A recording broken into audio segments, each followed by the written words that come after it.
கொளுத்த கொளுத்த வெயிலும் போய்கிட்டு இருக்கு ஐபிஎல். பொன்னியின் செல்வன் 2 கேகேஆருக்கு காவு. லிரிக் ரைட்டர் வாலி ஸ்டெம்ப் வந்துச்சு 60 லட்சம் ரூபாய் காலி. 2 மேட்ச் போச்சு, நாளைக்கு பஞ்சாப் கூட மேட்ச். எல்லாருக்கும் சங்கு சென்னை சூப்பர் கிங்கு. ஏய் இப்பதானே 2 மேட்ச் தோத்தீங்க, அப்போ கூட ஆட மாட்டீங்களா? ஓட்ட வட முறுக்கு பால போய் பொறுக்கு.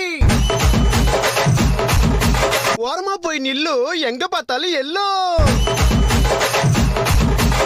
சிஎஸ்கேல அலி, பஞ்சாபு நீ எங்கயாவது போய் ஒலி. தம்பி யாரது? இவ்வளவு ஆட்டம் போடுறியே, நாளைக்கு சிஎஸ்கே தோத்துச்சுன்னா என்ன பண்ணுவ? அடிங்க வாய கழுவே. அப்படிலாம் நடக்காது. இல்ல தோத்தா என்ன பண்ணுவேன்னு கேக்குறேன்.